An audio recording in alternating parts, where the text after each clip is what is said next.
Long, long ago, the supreme God created this world and told the animals to descend upon it, to protect the foolish young humans and guide their steps. And when the day comes that humans can stand on their own 2 feet, they are to become one with the earth, like the creatures inhabiting it, and make the world prosper. Thus, the servants of the Lord, having received the will of the supreme God, descended into the world and enriched human life, building a state for people and for themselves. This state, founded at the dawn of time, is none other than the Vistian Empire. The count from Lexi County, capital of the Vistian Empire, was very stern. He suddenly sent his daughter to be married in the north, and the maid was very worried about her. But she told Ellie not to worry about her, because she was smart and reliable. And Milady said goodbye to her maid, and she wished her a rabbit's blessing for the road. Shaylee Lexi was 9 years old, and now she was to enter the Grey Wolf family. It was a marriage between a rabbit who knows no shame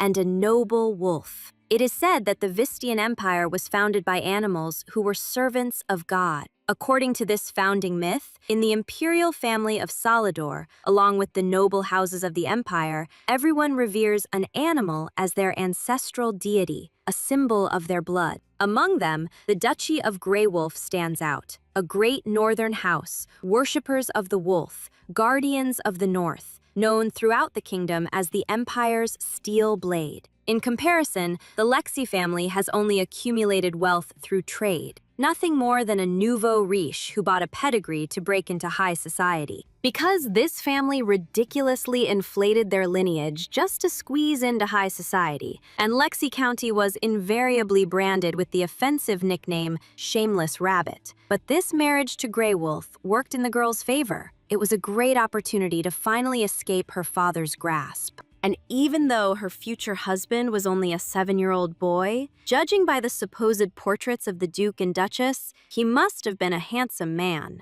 Sheila had always wanted a younger brother, so if she took good care of him, they could have fun together, and she was looking forward to it and wondering what her husband would be like. Callian Grey Wolf and Shayla Lexi were pronounced husband and wife. They were supposed to love each other and rely on each other in everything. But one important detail bothered the bride in this ceremony. The wedding took place with only the bride, without the groom. Even though the Grey Wolves were a very noble family, and the ceremony was more than modest, the groom did not appear at all. But Sheila was also bothered by another detail. Duke Grey Wolf's gaze was very strange. The girl couldn't be entirely sure, but something was definitely wrong here. She had been told that young Lord Callion was already in his room, meaning he was alone in the bridal chamber, without even attending the wedding. But Shayla had come so far and could no longer return home. Entering the room, she saw that there was no one there. And then she smelled something, or rather, a stench. Sharp,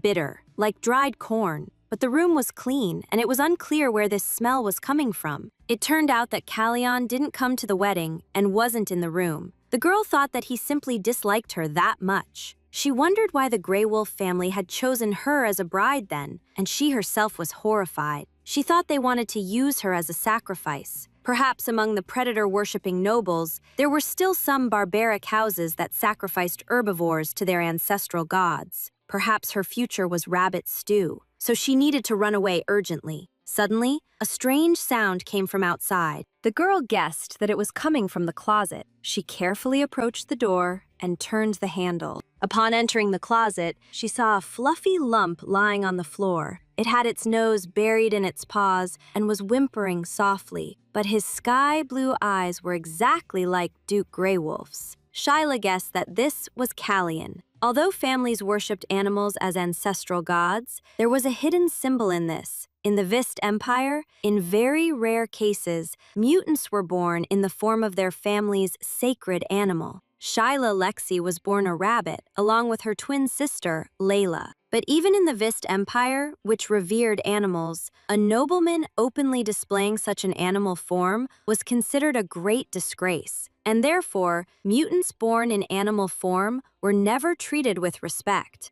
For this reason, Count Lexi always brought only Shyla, who had quickly mastered humanization, presenting her as his only daughter. The true reason why Duke Greywolf hastened this disadvantageous marriage was that his only heir was a mutant. At 7 years old, he was already supposed to learn to stand upright in human form, study personal dignity, and noble etiquette. But now, he couldn't even stand on 2 legs. He was just a small puppy with floppy ears. Now the girl understood why he hadn't come to the wedding. Callion was born a wolf and had not yet taken human form, but he didn't want to be looked down upon, and baring his fangs, he lunged at the girl. The Greywolf family, rooted in the northern part of the Vist Empire under the name Hemlock, preserved a history passed down from generation to generation. When demons emerged from the Hemlock Cliffs, devouring people and bringing chaos to the world, a black warrior, sent by the will of the Lord, vanquished all evil with a single sword and brought tranquility. This was the legend of the Black Wolf, a destined hero called to restore the North, an heir of the Greywolf family, born with the destiny of the Black Wolf. Callion Greywolf didn't want to be ignored. Shyla tried to explain that she wasn't ignoring him at all. She asked him not to be so harsh with her, as she herself had only been a rabbit a few years ago. Sometimes her ears still popped out when she got scared, and when she found out about this marriage, she was so surprised that her ears popped out and her father even reprimanded her for it. But even after these words, the wolf cub turned away and continued to ignore the girl. Shayla reminded him of what was said about how Northerners cherish their wives with the devotion of a gray wolf, but apparently that was a lie. But he just quietly said that he never wanted to marry. The girl wanted to know the reason for this. Was it because her family was much lower than the gray wolves? Or because her family was just a bunch of shameless rabbits? Or was it because he hated her? But the wolf cub didn't answer and just ran away. He hid in a new place and just tried to avoid answering that question. When Sheila tried to reach him, Callion screamed that this marriage was invalid. After all, he wasn't even there, and a wedding like that with one person was called a sham. It turned out that he intentionally didn't show up, so that the marriage would be considered invalid. Shyla mused aloud about how she had been shaking for a whole month in an uncomfortable carriage on her way here, all excited about the thought of marrying him, and now she had to go back. As soon as she turned to leave, Callion told her that there was a storeroom on the first floor in the East Wing. She needed to find Henry there, and he would arrange a carriage back to the capital, meaning her departure had been planned. At the time, it was unclear why a marriage proposal even needed to be sent, and after saying goodbye to Callion, the girl went out the door. At that moment, the wolf cub began to whimper. He didn't think he could have offended her with his words, but he was worried that he hadn't said goodbye. Sticking his nose out the door, he smelled that her scent was still there. And suddenly, from out of nowhere, Shayla appeared. She tried to grab the wolf cub, but it managed to run back into the dressing room. She screamed that she wasn't going anywhere, and that this was her home now. Today she let him go, but she wasn't going to return anywhere. So she asked her husband to find out. She was sure that she could easily handle a puppy like him, so there was no need for her to go anywhere. And even though the wedding was fake, the ceremony had already taken place anyway. The girl decided to stubbornly stay here and become the real power behind this ducal castle. A brave 9-year-old girl was having sweet dreams. Suddenly, she started dreaming of her father, who was scolding her, shouting that if the world found out about Layla's existence, their family would be ruined. Waking up, she realized it was just a dream, but she started worrying if her sister was all right. Seeing that the door to the room was open, Shayla realized that Callion had left in the middle of the night. At that moment, the head maid of this ducal estate, named Sandra, came to meet the girl. She helped the girl get dressed and ready, and she asked if she had happened to see Callion, but none of the maids had actually ever met him. It was very strange that even the servants in the Duke's castle had never seen Callion, and she found out whether his grace woke up early. She came to Duke Greywolf and wanted to talk to him, because they had only met briefly during the wedding. He still exuded a cold aura. Duke Christopher Greywolf was silent and cold. He asked a servant to bring food to the table, and offered Sheila to sit at the table. The girl started to worry because being near him was no joke. He had a very strong aura. The Duke ordered her to answer the questions honestly. He asked if she had seen his son last night. Sheila confirmed this, saying that his son was very sweet, and the Duke told her the same thing in response. And he also heard that she was born a mutant. But the girl remembered her father's words, that no one should know about it if she didn't want to see their family fall apart because of her. Now she looked like a true lady, and Christopher asked if she understood what he was talking about. The girl understood that she had to do everything possible to help Callion become human as soon as possible. Christopher got up from the table and headed for the exit, and at that moment, the food was just being brought in. The servant complimented Sheila, saying that she was a truly remarkable little duchess,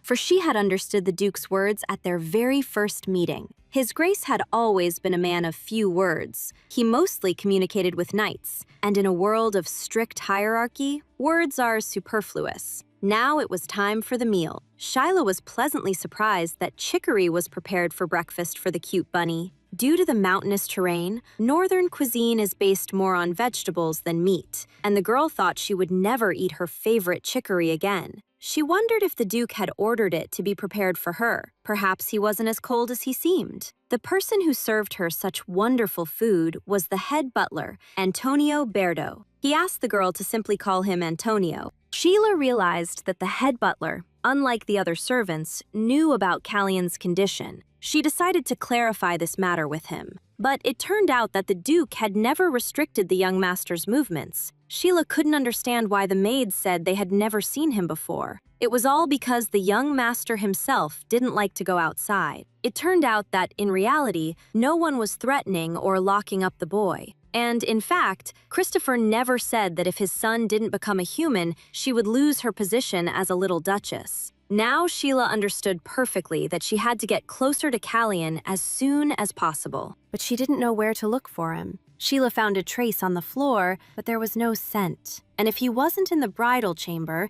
then she should check the next place. The girl asked the servants where the young master's room was in the house. But the maid Hannah warned that it was strictly forbidden to enter the young master's room without permission. Sheila insisted that she was Callion's wife and had the right to know where her husband was. Approaching the door of his room, she smelled that scent. This meant that the boy was definitely inside, but as soon as she crossed the threshold of the room, a strong smell hit her nose. The room was dark, dirty, and things were scattered everywhere. And under the bed sat a small, furry ball, its eyes gleaming. Realizing that the girl had found him, he immediately decided to hide somewhere else. But the acrid smell made Sheila start coughing, and the wolf cub yelled that he had told the girl to return to the capital. Sheila asked him to get out from under the bed, because he himself could get sick if he stayed in that room for too long. Well, he buried his muzzle in his tail and didn't want to talk to her. Suddenly, a man appeared behind Sheila and started saying that entry here was forbidden. But then, realizing that she was the young master's wife, he apologized, for he was merely a humble servant.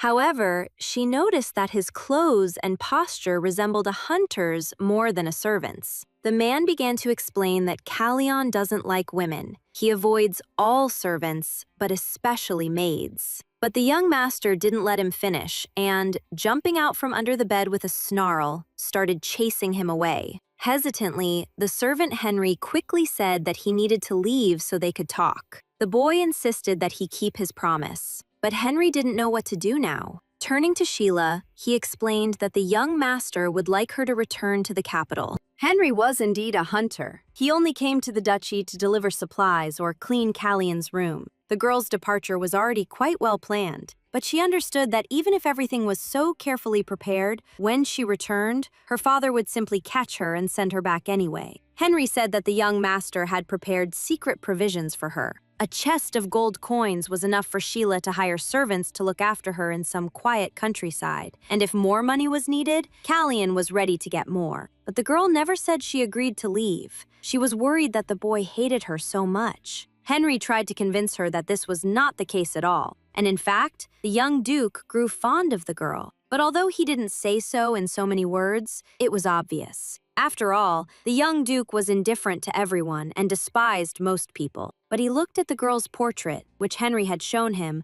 for a very long time. Shyla couldn't understand why he was trying to kick her out if he liked her. The girl was unaware that in the history of the Grey Wolf ducal family, there had never been a divorce. Not once in 400 years. The Grey Wolf family was renowned for its deep loyalty. They remained loyal to their family, their wives, and the people of their domain. This lineage, though considered unwise, unlike other illustrious families, chose to remain guardians of the borders, rather than move their home to the brilliant capital. Henry, of course, couldn't claim to fully understand the young duke's intentions, but apparently, he wanted to annul the marriage as a tactful gesture so that Sheila could meet another wonderful husband. But she had no intention of looking for a better match than the heir to the dukedom. Henry began to allude to the fact that Callion was not entirely normal. The girl even started to worry and asked what was wrong with him. But the heir to the dukedom was a mutant. She had heard ad nauseum from her father's speeches about how great this rift was in the world of nobles. Sheila remembered her sister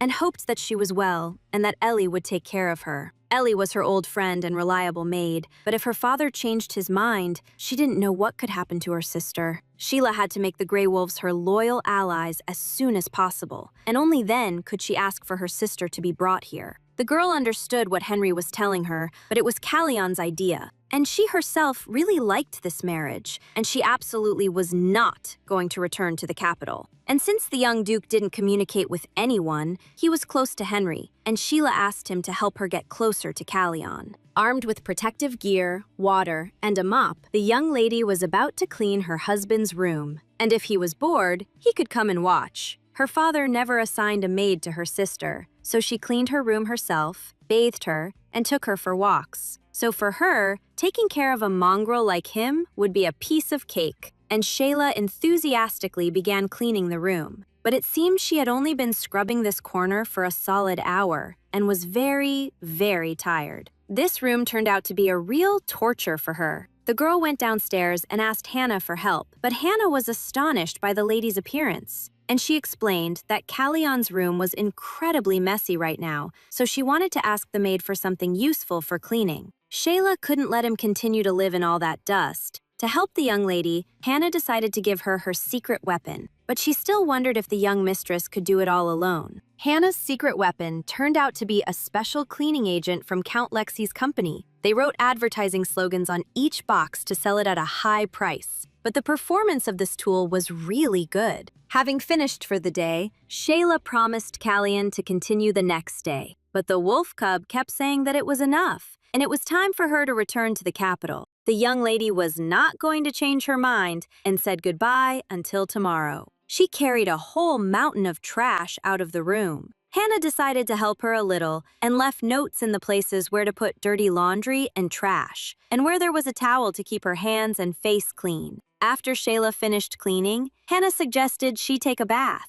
After such hard work, it was simply divine. Now she could finally get some good rest. The girl thanked Hannah for taking care of her today. After all, it was Hannah who left the cart in the hallway and prepared everything for her rest in advance, even though the young lady herself hadn't even asked for it. But the maid did it to gain favor with the young mistress, who would one day become the Duchess of House Grey Wolf. After all, everyone knew the story that every Duke of the Grey Wolf family loved his wife very, very, very much and fulfilled all her whims. Well, except for the impossible ones, so the true power would belong to the mistress. Therefore, Hannah asked Shyla not to be too grateful to her because she was a real sycophant. And she also expected the young mistress to later raise her salary, entrust her with important tasks, and help her advance. This story from the maid made the young lady laugh to tears.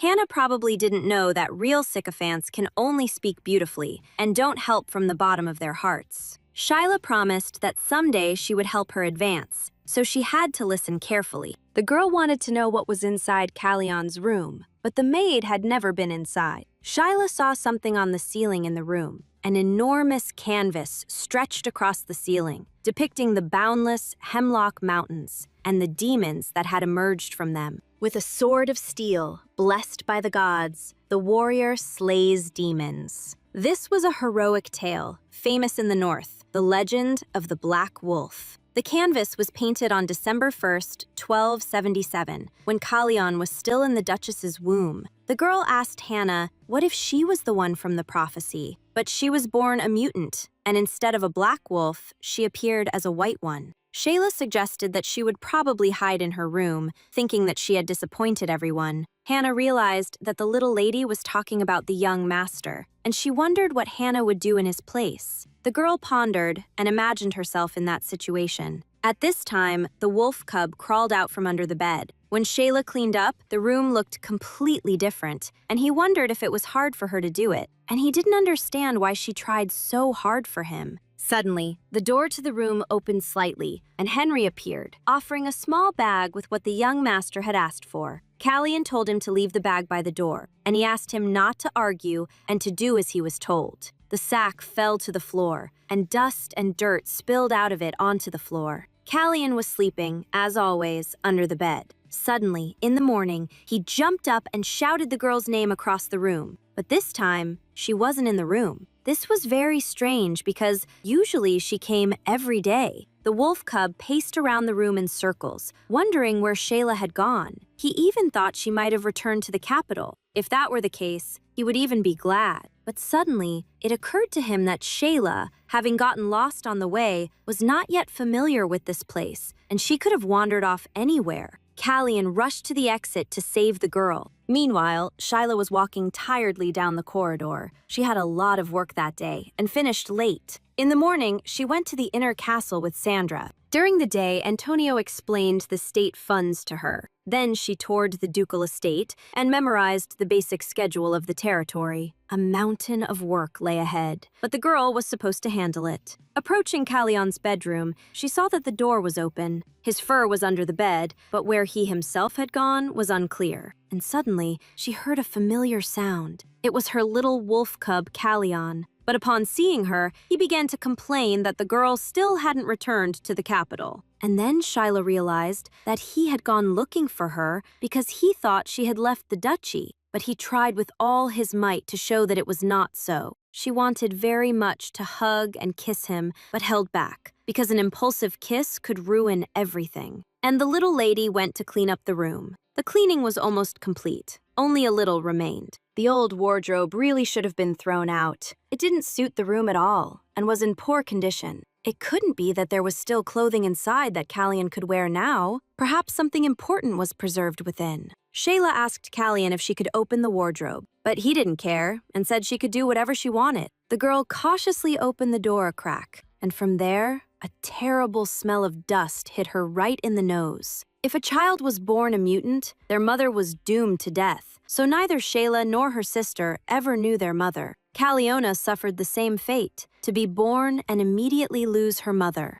and then bear the burden of a father's grief for her. The closet contained children's clothes, all brand new, skillfully sewn, and never worn. On the door was an inscription made by Kalyan's mother, in anticipation of the baby in the winter of 1277. Looking at the bed in the boys' room, Shyla decided to stay there for the night. She lay down on the bed and covered herself with a blanket. She didn't care about any black wolf. She liked the cute little white puppy Kalyan, and no matter what anyone said, she decided to protect him. At night, the girl woke up to a strange smell. The smell was coming from the balcony, and Kalyan was sitting there, eating something. Holding her nose, Shayla came to see what her husband was eating. Kalyan, in his beast form, should have been more sensitive to smells, and it was unclear how he tolerated it. The girl started screaming for him to spit it out immediately, but taking the wolf cub in her arms, she realized that he was actually very thin, and only his fluffy fur gave the impression of plumpness. It turned out that instead of normal food, he was eating some nonsense. Kalyan had been eating ordinary garlic all this time.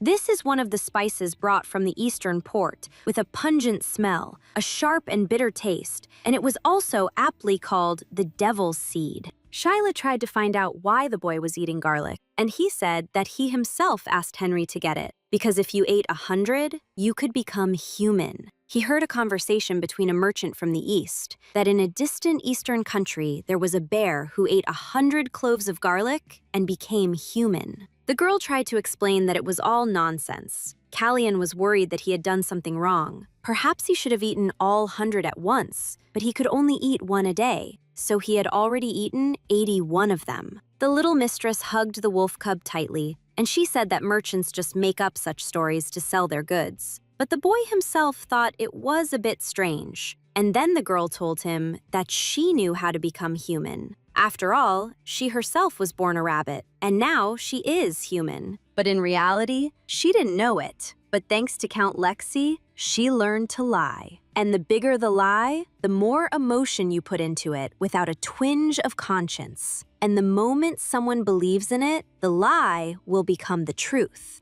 And Shyla promised that he would become human if he listened to her. She couldn't tell him about it earlier because he was always hiding under the bed, telling her to return to the capital. Now Callion wanted her to quickly tell him how to become human, but it wouldn't happen overnight. He had to follow her training step by step. The first step was to eat well. During this time, the wolf cub really missed meat very much. The girl understood that without her, it would be a catastrophe. In the morning, she announced to the Duke that she was very sorry, but from now on, he would be having breakfast alone, and she would eat with Callion in her bedroom. Taking her breakfast with her, she left the dining room. The butler expressed his opinion that the young duchess was not like an ordinary 9-year-old girl and was a very promising person because she took a resident of the Northern Territory as her companion and personally redecorated the young duke's bedroom. The father thought that, in the end, the marriage was not a mistake, but such a young child didn't even throw tantrums. But he noticed that the girl was in a great hurry. In Shyla's opinion, the duke should have checked what his son was eating. The overfed wolf cub lay on the floor. The girl wanted to pick him up to check if he had gained weight, but he wouldn't let her. And then she began to assert that this was also the first step to becoming human. But the boy was already worried that she was trying to bribe him with food and then cover it up. Shyla was unhappy that he doubted such an innocent rabbit as herself. She decided to show him proof, and if he still didn't believe her, then after that, she would return to the capital. The girl asked to be called not Shayla, but Shasha. That was her nickname. In the capital, family members were supposedly forbidden to call each other by their full names. And if Callion ignores this, he will be a bad child. That's how the hierarchy began to establish itself. But the wolf cub didn't have a nickname, so he told the girl to decide what to call him herself. The young lady suggested calling him Coco, but he was strongly against it. The nickname Lily also didn't appeal to the boy. After all, he was a wolf and wanted a cool name.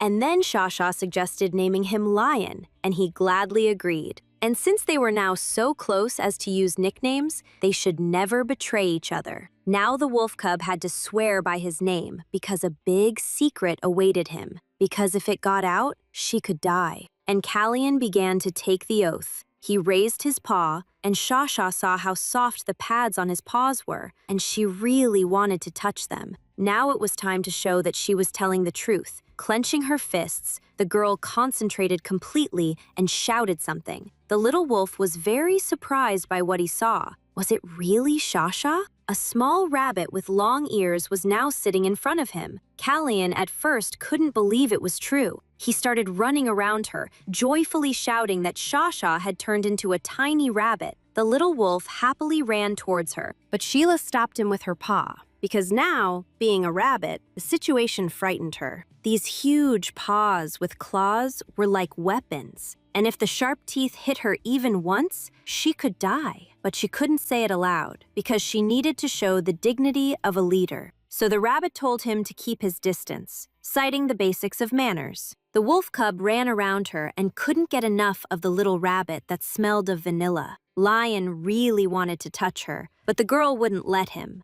Then he asked to at least lick her just once. After all, she smelled so nice, and her fur looked so beautiful and soft. Shyla began to show the wolf cub how to turn back into a human. and to say that you are human and possess a beautiful body and can proudly stand on 2 feet. And so Shasha became human again. But then Lion realized that she was in pain and she sat on the floor. The girl said that everything was fine. It had just been so long since her last transformation. The last time she turned into a rabbit was when she was 6 years old. Her sister was sad and wouldn't even eat her favorite broccoli, so Shyla turned into a rabbit for her. And after that, she got into a lot of trouble. And remembering that horror was very difficult. But now it was Callion's turn to try to transform. He sat on the floor and, concentrating, began to repeat that he was a human. And the puppy stood on its hind legs, but it seemed to him that he was already a human.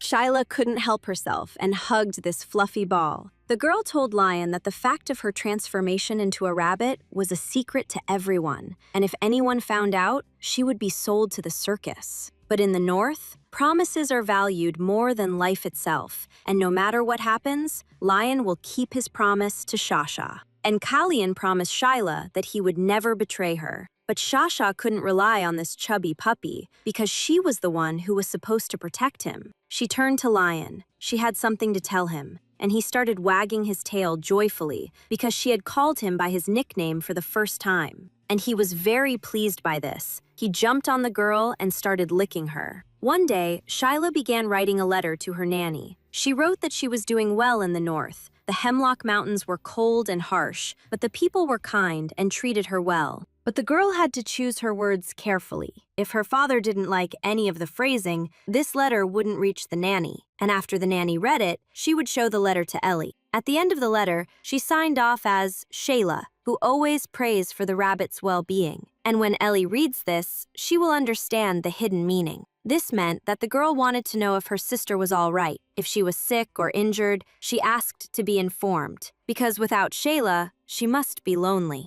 Her father said that if she were found, he would claim she was a pet rabbit, so he wouldn't even let her out of her cage. But Shayla really wanted to let her go. But the northern mountains are too cold, and the journey here takes a whole month. It's too dangerous for a small rabbit, and if Count Lexi finds out she's missing, chaos will ensue. The girl must become a perfect gray wolf. She must work hard until everyone needs her. Only then will Count Lexi not be able to treat her carelessly, and even if she takes her sister, he won't be able to say a word. Her thoughts were interrupted by Antonio knocking on the door. Apologizing, he asked how her relationship with the young Duke was developing. Smiling, Shayla confirmed that they were doing well. Leon was a good child, and they had become quite close. And when the girl said that he even climbed onto her lap, it simply delighted Antonio, because she was the first person the young Duke had allowed so close to him. Unfortunately, neither the Duke nor Antonio ever approached him first. It turned out that Callion really avoided everyone, and Shayla wanted to know why. Antonio said that the boy had never been sociable, but after one accident, everything got much worse. 5 years ago, when the young Duke was only 2 years old, he was kidnapped by one of the maids. Hearing this, the young lady was very surprised. The maid saw a cute puppy that looked lonely, so she took it home to shower it with love. She tied him up in her house. Since then, he began to avoid even looking at people even more, and he especially hated the maids. For this incident, she got off lightly. That maid was simply expelled from the house, all because the young Duke did not want to reveal his identity. The girl was surprised that he couldn't even say his own name. He must have hated being treated like a cute little pet dog, and saying that this wolf cub was actually the young Duke Grey Wolf was even more hateful. Antonio asked the young lady to help the young Duke become himself. Shayla decided to ask Hannah, if she were a young mutant Duke and couldn't tell people who she was, what would be the reason? Perhaps it was due to people's reactions. But if it was the young Duke Grey Wolf, the sole heir of the North, then everything was different. Because here in the North, no one would dare to mistreat young Grey Wolf. And the Duke was different from Count Lexi. At least, they didn't lock up Callion or treat him cruelly for not being a mutant. Antonio and Sandra are also kind people and will respect Callion.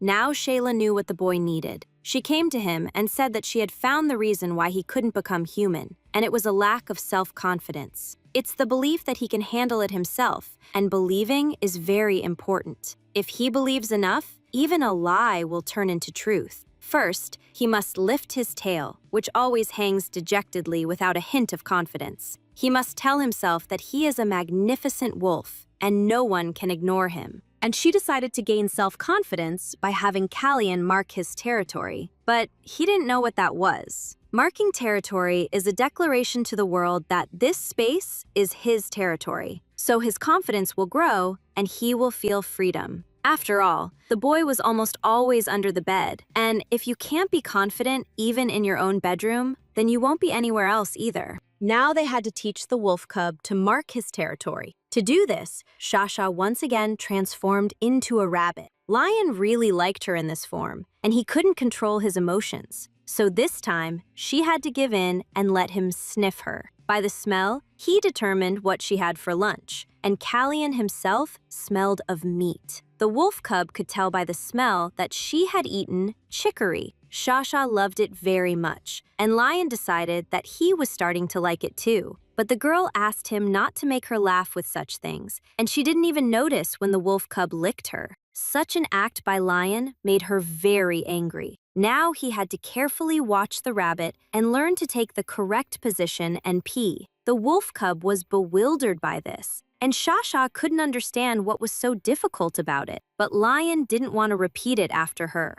He wanted to do it when he was alone. Shasha understood that forcing him wasn't the best idea, so she agreed with him. Now she was asking him to at least straighten his tail a little, and she also allowed him to sniff her. Suddenly, someone knocked on the door, and Shyla became a girl again. It was Antonio, and he asked if the young Duke was with her, and asked permission to come in for a minute. Antonio looked around a bit, and the young lady asked if everything was all right. She understood that he might have come to check on the situation with Callian on the Duke's orders, and she had to show that she was doing a good job. And once again, she clarified that they were here together with the young Duke. But turning around, she saw that he was nowhere to be found. Perhaps he had managed to slip onto the terrace in such a short time. Antonio decided to leave, and said he was looking forward to seeing both of them next time. And he never said why he came. Suddenly, Shyla felt a powerful stench, and now she understood why Leon had run away. He just marked his territory and ran off. First, he decided to do it under the bed, and Shasha praised him for his work. She wanted to hug the wolf cub, but then decided she shouldn't think about how cute he was, and she restrained herself and didn't hug him. But Lion noticed this and was very upset. After all, last time she petted him a lot and even gave him a little kiss, but today she didn't touch him at all. Lion was very sad about this and decided that she didn't like him anymore. But Shayla thought that he only liked her when she turned into a rabbit. Callian tried to convince her that this wasn't true. Shasha, in the form of a little rabbit, was so small, so he thought he should protect her. But she believed it was all because she smelled delicious to him. The girl screamed that he wanted to eat her. Lion, with tears, said that he never wanted to eat Shasha. He just really liked her. Even if the girl was in a rabbit form, she was still a human, and so was he, so he didn't even think of doing anything barbaric. They hugged tenderly and made up. Lion asked if she really considered him human, even seeing that he couldn't transform. Hugging him even tighter, Shayla replied that of course he was a human and would soon definitely become a handsome boy. She even compared him to an uncut diamond, but the wolf cub didn't know what that was. And Shasha showed him a precious stone on her clothes and explained that they weren't beautiful jewels from the beginning. They were just special pebbles. But a master was found who recognized this special pebble and polished it to reveal the jewel within. And a special person can become a jewel, just like an uncut diamond. And right now, Lion is an uncut diamond, and Shasha is that very master. But the wolf cub was worried that he wouldn't be able to become a jewel. Shasha believed that in such a case, it would be the master's fault. And in that case, she would become an alchemist. After all, an alchemist can turn even a worthless pebble into a jewel, and she promised that she would definitely make him shine. Lion admired how smart and cool Shasha was. In fact, she had read about it in books, because they held the answers to all questions. The young Duke was impressed that the girl could also read, as he couldn't boast of such a skill. Now he wanted even more to become human, to become a smart boy worthy of Shasha. Since Shayla had made him cry, she decided to give him special permission to lick her just once. but at the same time, she asked him not to touch her ears for anything, and he shoved her head almost entirely into his mouth. After that, he slept peacefully in his place. Shasha wondered how such a small wolf cub could shed so much. She was also bothered by the pathetic mat Callion slept on. She wanted to at least wash it, but was afraid he would sleep on the bare floor if she threw it away. Pulling the mat towards herself, she said she wanted to tidy up a bit, and she saw a ring lying on the floor. When Shayla heard about the marriage from Count Lexi, she was given the opportunity to choose a wedding ring, but the size of the ring didn't seem to matter at all. She hoped the groom would like the ring and think of her eyes every time he looked at it. Since the size of the ring wasn't important, the girl suggested making it bigger so they could wear it together when they grew up. Now she understood that no matter what size the ring was, it still wouldn't fit on this puppy's paw. Most likely, Callion kept it somewhere safe so as not to lose it. But for now, Shasha decided to hold on to it herself. She decided to come up with a way for Callion to carry the ring with him. Late in the evening, the girl decided to go to the library, but the caretaker was no longer there, and she didn't know how to get inside. And suddenly, she saw a small crack in the wall. In the form of a rabbit, she had to squeeze through there. And indeed, for the little rabbit, it turned out to be as easy as pie. But then she saw the Duke standing before her. She was so used to playing with Callion in rabbit form that she completely forgot that transforming in public was forbidden. She worried that the Duke recognized her and would now kick her out. And if the engagement was broken, she would have to face her father again. But the Duke suddenly turned around and left without a word, although she thought their eyes met. Without wasting any time, Shyla quickly ran behind the bookshelves to transform back. In any case, she blamed Callion for everything because he was constantly looking at her with those sparkling eyes, and she was too used to showing off. She needed to get smarter, but first, she had to teach Callion how to read. On one of the shelves, she saw a wolf edition on understanding wolves.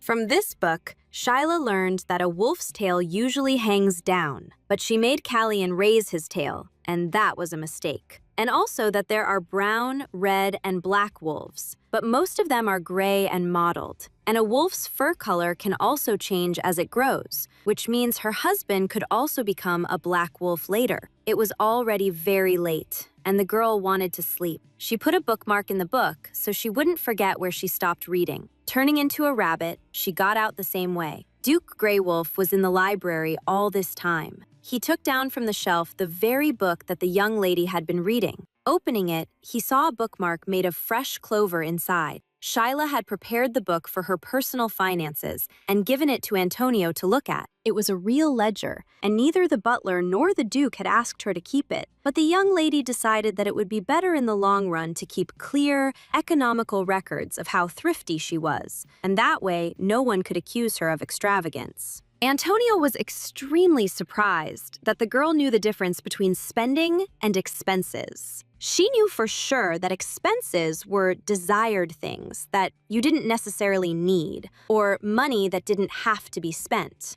And costs were necessary expenditures that couldn't be avoided. For example, the cost of redoing Callion's bedroom, or the money for the lamb chops she bought him. Shyla came from a merchant family, and for her, such things were elementary. Antonio asked if they were still getting along with the young master, and Shyla said that lately she had been teaching him to read, and he was picking it up very quickly. The butler was very happy with this news, because no one had ever managed to teach the young master anything before. Perhaps in the future, she will be able to lure the young master out of his bedroom. Antonio asked the young lady for a favor. He would like to create an opportunity for the young master to appear in public as the Duke's heir. But after the young Duke had a falling out with his wet nurse, who loved him as her own, no one could wash him. The wet nurse left 5 years ago. It turned out that the unpleasant smell Shyla noticed from Callion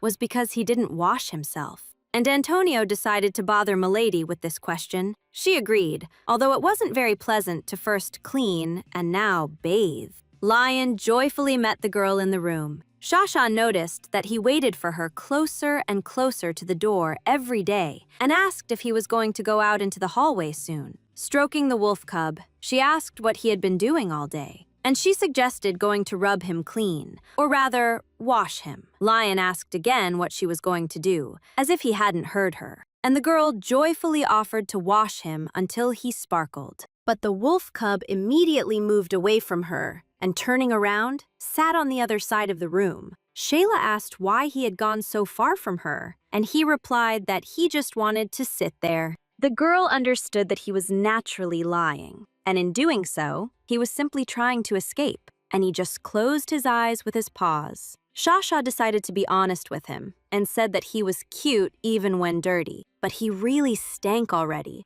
and she was not joking about this at all. Besides, all that dirt in his fur wasn't good for him, but he closed his eyes and started running. He didn't care about it, and he didn't want to swim. After all, she already thought he was cute, and that was enough for him. Suddenly, the wolf cub realized he had done something wrong. Lion kicked the young lady with his paw as he tried to run away. The girl screamed that she knew he hated bathing, but how could he hurt her? Shasha cried a lot out of resentment. To make amends, Lion agreed to take a bath and kept his promise to his wife. He was so dirty that the soap barely lathered. The water that ran off his fur was black with dirt, and they agreed that from now on, he would wash regularly to smell good, not stink. He was ready to do anything to make Shasha happy. She noticed that he was surprisingly calm during the bath, while her sister always felt pain when she washed her. Rabbits shouldn't be washed with water, but my sister always wanted to do what people do. She was so demanding, and it was quite troublesome. Lion was still worried about hitting her with his paw and asked her to show him where it hurt. Shasha admitted that it didn't actually hurt and she was pretending. Hearing this, the wolf cub calmed down and stopped worrying. Lion promised that from now on he would be more careful and stop moving so abruptly because Shasha was so soft and pliable, she could easily get hurt, and he hadn't understood that before. Antonio reported to the Duke that Milady got along wonderfully with the young master, although before this, all the tutors had been tormented by the young master. They were threatened, driven away, and even bitten. But now, Milady had taught him to read,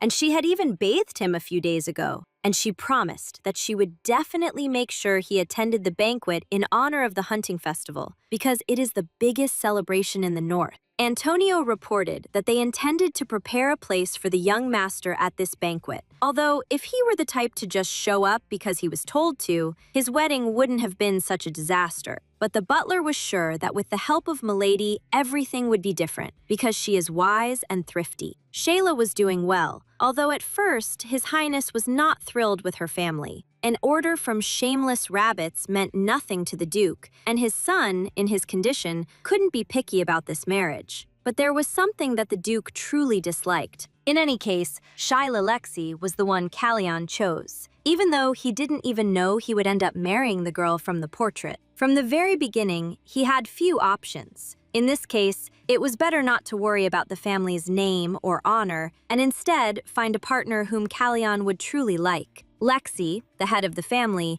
called his daughter a first-class commodity, a rather useful product. Even then, Duke Greywolf thought that this was not something one should say about their own daughter. Count Lexi said that Shyla had grown up graceful, but to understand that, one observation of her behavior was enough. Apparently, he had to put a lot of pressure on her to turn her into a first-class commodity. The Duke couldn't understand how a 9-year-old child kept accounting books, and things like lace or perfume should be classified as adornments for a noble lady. After all, money is meant to uphold their dignity. And the fact that Shyla is still wandering around in rabbit form is a minor problem, at least compared to Callion, and Duke Greywolf gave the order to begin preparations for the banquet. Antonio clarified that since they had a new family member, should they also send an invitation to Miss Blanchie? Blanchie, the adopted daughter, married the same year Callion was born, and now lived in Count Piggy's house. The Duke agreed, but reminded him that he no longer belonged to the Grey Wolf house. But he asked Antonio to make sure that guy came. There were questions he needed to clarify with him on this occasion. After the next hunting festival, the young Duke would turn 8, the age when he would receive the Call of the Moon, a very important stage for men of the North. Upon arriving at Leon's, Shasha noticed that something was wrong with him, and she asked what had happened to him because he was very sad. But he only replied that he was fine, although it didn't seem so. The girl suggested that he wanted a break from studying or was feeling unwell. If he was sick, then she needed to call a doctor. But he was worried because he didn't know when he would be able to become human. After all, he did everything Shasha told him to do. He ate well, marked his territory, learned to write, read books, but I was still in this form. He also wanted to become human as soon as possible, just like Shasha. The girl encouraged him, saying that he was making great progress towards it. And also, to become human, patience was important. If you endure and wait, you will one day be rewarded. The girl somewhat understood Lion's feelings. Quite a lot of time had passed since she stopped being a rabbit and became human, and perhaps she had forgotten what it was like to be a mutant. She had already decided to stop turning into a rabbit, but decided to do it one last time. While no one was around, she turned back into a rabbit. From this angle, the world seemed enormous, and all the adults were too big, which was very frightening. Shyla decided to imagine that she could no longer turn back into a human. In such a situation, what would scare her most is that no one would recognize her. Well, if everyone recognized Callian, there was no reason to be scared. In fact, the most important thing is for everyone to accept him as he is now, even if he can't immediately return to human form. If everyone cares for the current Callian, then Shasha would want Callian to learn to love himself too. While she was lost in thought, she transformed back into a human. And at that moment, out of the corner of her eye, she noticed she wasn't alone on the street. An astonished maid had witnessed her transformation. Approaching her, the young lady asked what she had seen, but she just waved her hands and screamed that she hadn't seen anything and wouldn't tell anyone anything.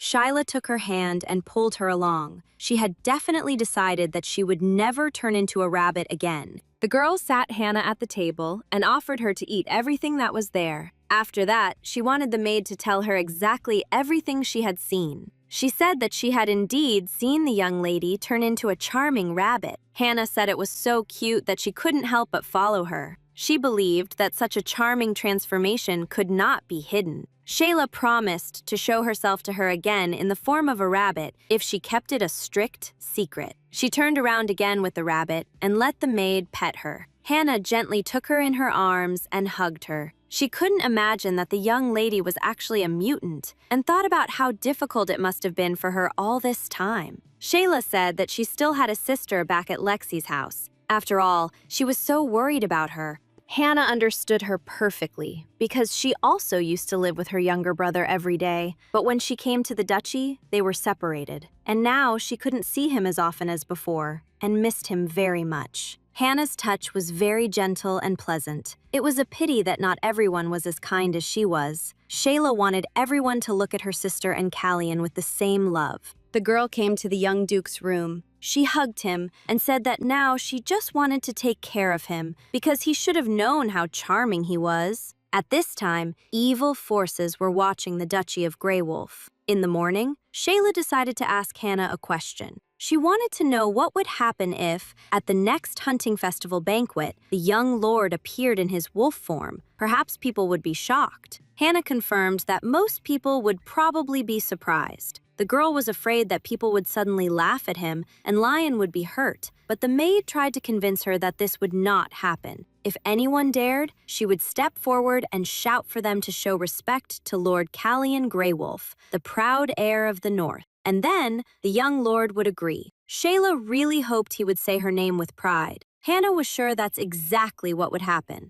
At that moment, Sandra had already come for the young lady. Together with Sandra and Hannah, the girl was to visit the northern outer castle. Together they inspected the outer castle and market fortress squares. Shyla tried to carefully examine every corner. After all, as a young duchess, she should know how people live. And during the hunting festival, the streets are even livelier. Soon, people will start preparing for the long winter. And in the capital at this time, it was the season of Thanksgiving. Sandra heard that Hannah would like to visit the capital one day, and Shyla promised her to go together when the chance arose. Sandra decided to wander around the market a bit more and then wait for everyone in the carriage, suggesting to Milady that she take a walk with Hannah. And a good idea came to the girl's mind. Together with Hannah, she went to the jewelry workshop, and she decided to remake Leon's ring into a necklace so he could wear it. Shayla roughly showed Hannah the size of the young lord's neck. She measured everything with a ruler to avoid mistakes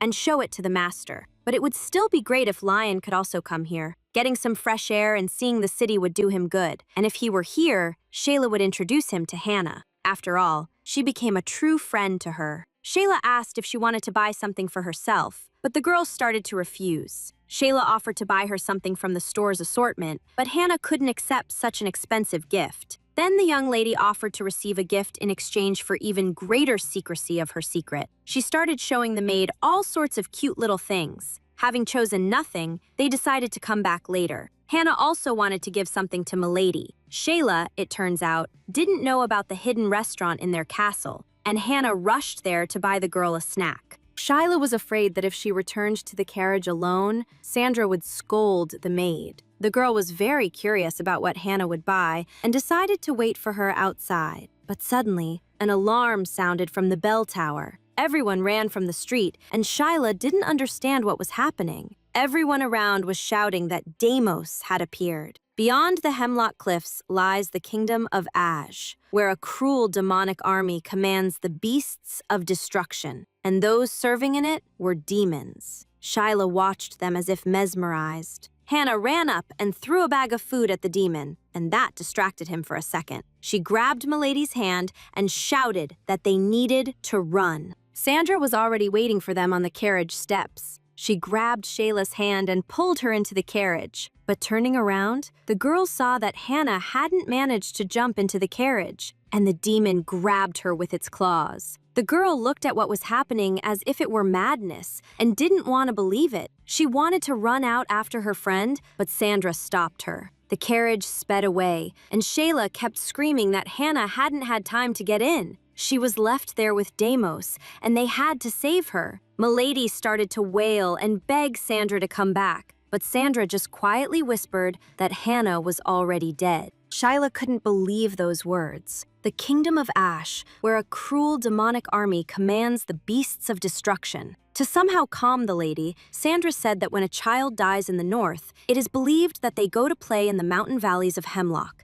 and are reborn as a beautiful wildflower. And Hannah is undoubtedly happily playing with her friends now. But there's no need to call her too loudly, because a soft, dreamlike chime of bells can be heard from afar. And then Shayla was overcome with horror. Hannah screamed that she was a coward, called her her friend, and let her die. And she died because of her, because she just stood there like an idiot, that she ruined everything, and it's all because of her. Shayla woke up in terror in the middle of the night. Leon asked if she was okay. Because of what happened, the girl couldn't hold back her tears. Leon licked her tears, and she was glad it was just a dream. In the middle of the night, Lion himself came into the girl's room without waiting for her. She was so out of sorts after that incident that she couldn't even see him. She definitely couldn't have dreamed of such a thing, but she still didn't want to believe it had happened. She was crying because her friend had died. Leon lay down next to her and began to comfort her. He asked her not to cry because it made him sad too.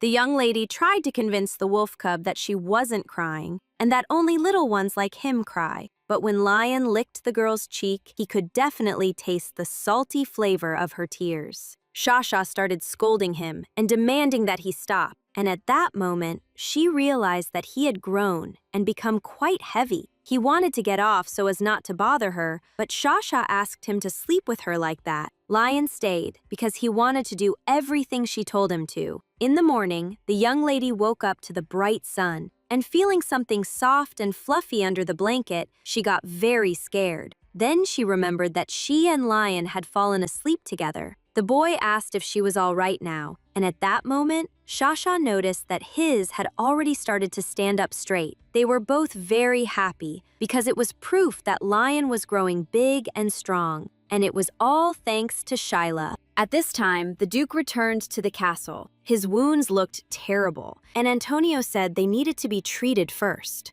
The raids were becoming more frequent, and of all times, this had to happen when the young lady was in the village. Antonio said that Shayla was fine, but it must be hard for her, as she had lost a close maid. The knightly order was not trained in vain. They would not give up easily, even to the infamous demonic corps. However, the demonic beasts they commanded were a problem, as each demos possessed terrifying combat power. 30% of the knightly forces were deployed and barely managed to destroy 3 demos, but the 2 that escaped were never caught. This was strange. Until now, all demos had attacked like mad beasts. This was the first instance of an escape. Just thinking about it, they could run, hide, and launch surprise attacks. And if their intelligence continued to grow, it was unclear how long they could resist them. The legend of the Black Wolf, who single-handedly descended into the Hemlock Mountains and defeated a demos with one sword, was perhaps invented to instill hope.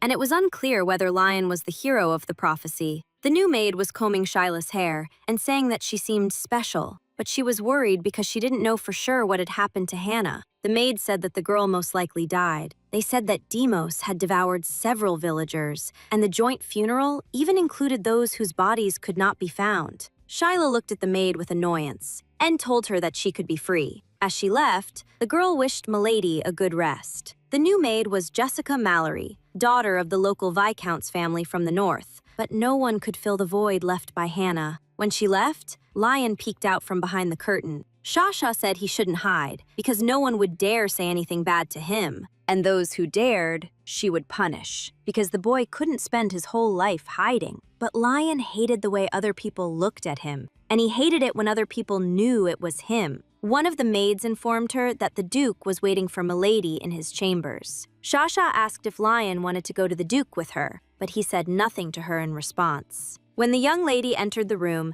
the Duke was lying on the bed, bandaged. The girl saw that he was in a lot of pain. The Duke said that he had received treatment and would soon recover. Antonio decided to tell her something. This was information about the Kingdom of Aja, located north of the Hemlock Mountains. Recently, an incident of royal usurpation occurred in the Kingdom of Aja, and 2 powerful families have been fiercely competing with each other ever since. The powerful matriarchal Veramos family, which had produced queens 5 times, and the royal Aja, barely holding on due to its legitimacy. The Veramos family sent one of their blood relatives to the royal family as an adopted son, and he, having changed his surname, gained legitimacy and emerged victorious. The new king, Helgot Aja, a man bearing the royal surname, but a full-fledged Veramos. Up until now, all attacking demos had fled the Kingdom of Aja from their breeding grounds, but this time, it was different. This was a planned attack. While pursuing the escaped demos, the Duke and his knights saw a high-ranking knight of the demonic army. It seemed he was observing their movements, the Grey Wolf Knight Order, and the situation in the north. Now that their internal problems were resolved, they must have turned their gaze outward. To change the subject, the girl said that Leon was a really fast learner and very smart. It's hard to concentrate in his beast form, but he's making great progress. He's steadily growing, but for now, only one of his ears has perked up. Shyla wished the Duke a speedy recovery, and he asked her not to go outside unnecessarily. She had only arrived in the north a few months ago, and today she heard the news that a war might break out. At this time, Sandra was watching from around the corner. She tried to understand what Jessica was doing in my lord's room. The girl tried to open the door to his room, but Sandra stopped her, grabbing her hand. She sharply asked the girl what she was doing there. After all, it was my lord's room, and he didn't want anyone to go in there except Milady. Jessica pretended that she had simply entered the wrong room. Sandra asked her not to make such a mistake again. But Jessica left thinking about how that little brat could have done that to her. A funeral ceremony was taking place in the village. Shyla mentally asked Hannah to forgive her. She wished her to find peace there and to be reborn as a wildflower in the next life. The sun was about to set, and it was time to return to the ducal castle. For a second, Shyla thought she saw the shadow of a demos. This frightened her very much. A moment later, this vision was gone. Turning around, she saw a puppy behind her. He joyfully wagged his tail and stuck out his tongue. And then he even rolled onto his back in front of her. People giggled at how comically he was begging for the young lady's attention. and he really wanted her to pet him. Shyla really wanted Lion to have as much confidence. That would truly be wonderful. Upon returning to the castle, Shyla saw that the food in front of the door was still untouched. Opening the door, she asked why Lion still hadn't eaten. Well, he was just hiding again. He was scared because many people were walking outside the door, and he hated it when other people looked at him and knew it was him. Shasha tried to explain that he should eat even if she wasn't around, but suddenly he smelled a strange scent on her hand. This smell was very unpleasant to him. Suddenly, someone knocked on the door, and at the threshold stood one of the servants with that very puppy in his arms. Lion didn't like any of this at all, and he pounced on the puppy. Lion chased away the uninvited guest so he wouldn't dare touch Shasha. Shyla barely managed to hold back the little wolf, and suddenly, Lion said he would kill that puppy. This was not the Lion she knew. Suddenly, the servant grabbed a mop and tried to drive Lion away, calling him a mischievous spirit. But the young duke ordered him to leave. Shyla couldn't understand what she had just heard, and Lion continued, baring his teeth and chasing the servant away, and he didn't stop until the man disappeared around the corner. And only then did he realize that Shasha had seen it all. He became sweet and kind again, and he offered her to touch his paw. Judging by the servant's reaction, Lion even attacked the maids in the duke's mansion, and he also tried to bite a tiny puppy. Perhaps Lion was only a good boy when he was with Shyla. Shasha asked if he had a bite mark, but he remained silent, which meant he did. Lion made excuses, saying he would never bite her. He didn't need anyone but her, but he was very upset that she touched that puppy, seeing it almost as a betrayal. And then he played the cutie again in front of Shasha. He tried to justify himself, saying that she herself had said he was a sweetheart. Shayla couldn't believe that she had been led on all this time, and that Leon definitely deserved to be an actor. She asked him to promise that he wouldn't bite anyone or threaten anyone again. And he also shouldn't bite puppies that are smaller than him, or say mean things. Most of all, Shasha hated cruel people, and if he did that again, she would hate him. Shasha asked him to keep his promise and make a pinky promise, and Lion made her such a promise. Now, it turned out that getting Lion out of the bedroom wasn't the only problem. He needed to learn to live with others. Shyla finished embroidering a beautiful wolf. But suddenly, the vision of the demons reappeared before her eyes. She was in complete horror and bewilderment. But these were just maids admiring her work. They had never seen such delicate patterns before. It was an adaptation of a popular pattern in the capital. When Shyla was little, her father considered embroidery skills to be the most important ability for a lady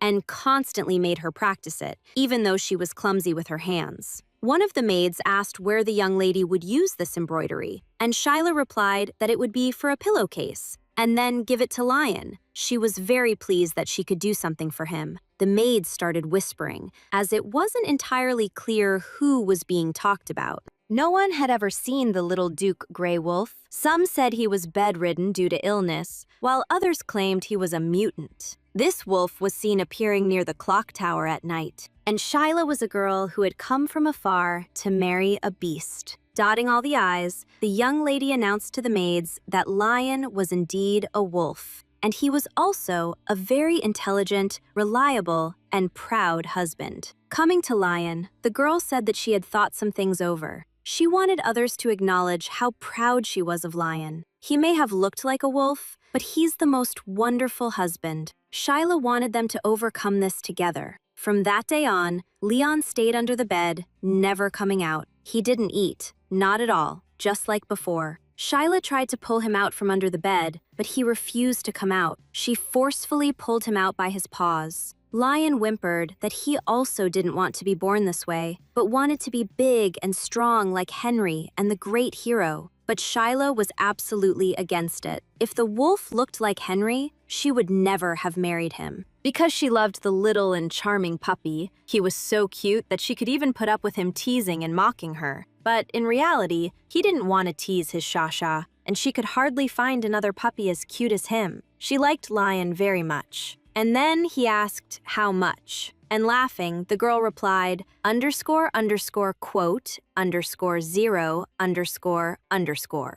Then it turned out that he was also her favorite, like a treat. At first, Shyla simply didn't want to return to the capital, so she decided she needed to become someone important to the young Lord Callian. But now, she just wanted to be with him. And he also said that he loved her as Chicory. In any case, he had to keep his promise and never again walk on the roof in the middle of the night or attack passers-by. She still remembered how shocked she was when she first found out. It seems she was heading towards Henry then. You chose such dangerous routes just to avoid people. From that moment on, she asked him to become the proud and dignified young Lord Callian Greywolf. If that was what Shasha wanted, then Lion would be willing to do it. Now he was on patrol, because he already wanted that disgusting dog to approach Shasha. He couldn't let anyone else capture Shasha's attention, and suddenly, Lion saw his reflection. He had indeed changed a lot, and he no longer looked like he did in childhood, and not even like their first meeting with Shasha.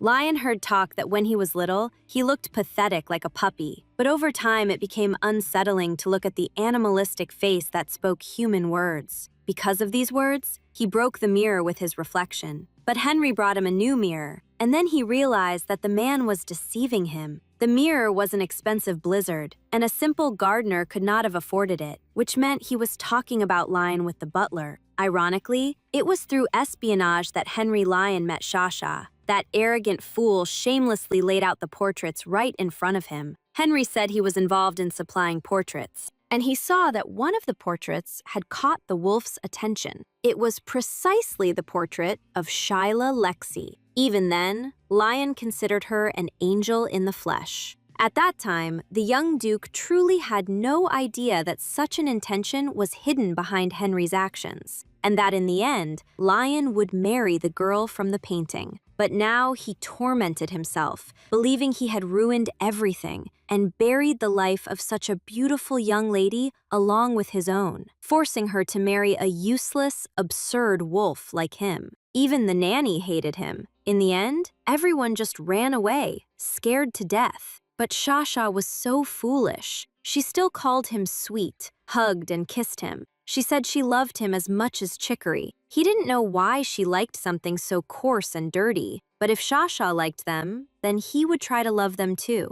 Shyla came into Lion's room with a gift. The girl was dreaming that she was being chased away like a witch, and she was trying to protect a small wolf cub. She frantically called out for Hannah and Sandra. She was very scared, but for some reason, they didn't answer. And suddenly, Jessica said that they were probably all dead. After all, the Deimos had devoured several people in the village. There were also joint funerals for those whose bodies could not be found. But the young Duke's body was found. At that moment, Shayla woke up in a sweat. Soon, the long northern winter began. The girl decided to tell Lion about this dream. Now it was time to focus on the operation to make Leon confident, and she called him to go for a walk. But he wasn't going anywhere, and she didn't know how to get him out of the room. But she had her secret ways. She promised to give him a peck if he decided to come out. From his look, it was clear that he knew she would kiss him anyway, even if he didn't come out. And then the girl said she would kiss that homeless puppy they saw last time. It worked, and the wolf decided to leave the room. The weather was beautiful outside, and she called him to the garden. But Leon was worried that everyone would stare at him there. Then suddenly, one of the servants greeted the young Duchess and the young Duke, and Leon did the same in return. They finally went out into the garden. Shasha praised him very much for it. Antonio noticed the children playing in the garden and called the Duke to look at this scene.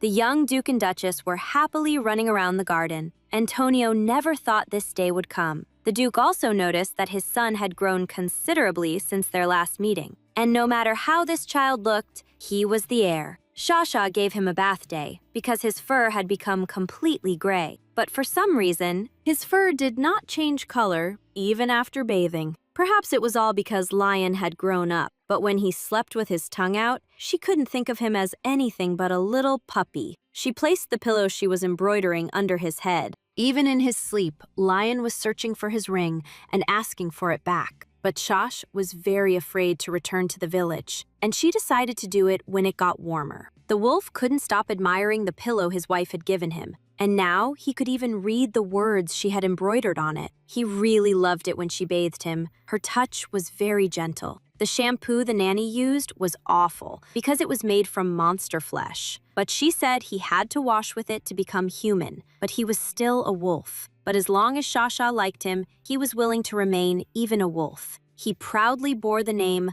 Kallion Grey Wolf, Shasha's lion. Suddenly, he caught her scent. Shasha was sleeping here on the bed in his room, but she was crying in her sleep and kept saying that she needed to protect him. He started licking her face, trying to calm her down. And suddenly, he heard that she had to protect not only him, but also his sister. They continued their daily walks, and Leo no longer hesitated before them. Now he himself would wake Shasha up so she would walk with him. And now he always slept on the pillow she made for him. But if she had to choose between Chicory and Leon, the wolf was sweeter and the chicory was tastier. But just in case, the girl tasted the wolf and said that he was very, very tasty. But after that, she really wanted some chicory. No one in the duchy flinched anymore when they saw Leon, and Leon had gotten used to seeing people. Perhaps now they could start venturing out even further. Leon was a very sweet wolf, and anyone would think he was the most beautiful creature in the world. This time, Sandra went to the village with them, and Shasha reminded Leon to calmly look around as they trained. But the people in the village, upon learning that it was the Duke, spoke of him as huge and terrifying. Sandra stood up for him, shouting at the people to show at least some respect for the ducal family. But the wolf behaved surprisingly calmly and well, and the girl praised him for it. They finally reached the jewelry store they were looking for. A necklace was ready there, not only for the young Duke, but also for Hannah. Shayla asked Sandra to send this piece of jewelry to Hannah's home, hoping they would accept at least this. Lion asked who Hannah was, and the young lady said she was her friend. He became worried that she might be closer to her than to him, but the girl, with sadness in her voice, replied that Hannah was no longer there. Shasha wanted to return the ring to her husband, but now the chain was too small for him. She was surprised that the wolf had grown so much during that time. Upon hearing about the necklace for the wolf, Henry laughed very hard. But the young Duchess explained that she simply wanted to hang the ring around her husband's neck, but if he continued to grow, there was no point in her ordering a new one. But seeing that it was an engagement ring, Henry agreed that the girl had made the right decision, and he said that there was no point in going to a jeweler for this, because he had something better. He had an ox-hide collar, very strong. He thought it would be much better this way, but Leon was not thrilled with the idea. Shasha believed that gold was the only suitable option for the young Duke, but Henry insisted that this collar was of the best quality in the duchy, and he asked him to trust him just this once. After putting on the collar, Leon asked his wife for her opinion, and she replied that it looked great on him and suited him very well. The wolf was very happy to hear this. Now he could always carry the ring with him and never take it off. This was his third treasure. His second treasure was his favorite pillow, and Shasha herself was the first treasure. Since they were now going to the village together, Henry asked if they were going to the mountains and the river. Shasha reminded him that the hunting festival begins in spring. This time, she wanted to go to the banquet with her husband, but Henry was very skeptical about this event. Lion thought that if he went to this event, terrible things would be said about Shasha, and he said that Henry was right, and he wouldn't go anywhere. Shasha asked what was wrong, and why he had made such a decision. After all, he could already go out freely, and then he realized that his beloved wife was upset because of this, and he needed an excuse that wouldn't hurt her feelings. And he started saying that it was all because of ghosts. After all, during the hunting festival, ghosts crawled everywhere in dead animals, and a small puppy like him could be eaten. But Henry started to make excuses, saying he was just joking when the wolf cub was the size of a pea. Even now, he didn't look much like a puppy, and if you brought him, even horses would tremble. And Shayla asked Henry to say that ghosts don't exist, because Lion believed his every word. But the wolf continued to insist that he had indeed seen a ghost. Shasha felt very sorry for him, but promised to take him to the banquet no matter what. Now she didn't know what to do. Lion understood that ever since he said he wouldn't go to the banquet, his wife had been in despair. But restrictions on kissing, that was too cruel. He remembered that on the first day they went for a walk, she kissed him about 30 times. But but yesterday there were only 10 kisses. Lion saw the reason as him having grown up and now being neither small, nor white, nor fluffy, or because he still hadn't become human. And he said that he had seen the ghost again, who was just standing and looking at him. It was the ghost of a large tiger, but these animals were not hunted on the hunting farm. But Leon remembered that one had been caught a long time ago. Shasha reassured him, saying that ghosts eat puppies, and he is a human. He no longer even knew if he wanted to be human. His heart was definitely human, but his wife liked him as a little puppy, and she kept trying to persuade him to go to the banquet. The wolf flatly refused. Suddenly, a feeling overcame him that wouldn't leave, no matter how far he ran. It was the urge to walk on 2 legs, and the urge to hug his wife with both arms. Lion was becoming scared by all the thoughts in his head. Turning around, he saw the girl running after him. She started scolding him for running out into the cold and dark. Now he clearly saw that she loved him very much. Because of the ghosts, he started sleeping with her in the bed, but it made the girl very hot. They received many letters, and Shasha began to read them aloud. Suddenly, among the letters, she saw a letter from home,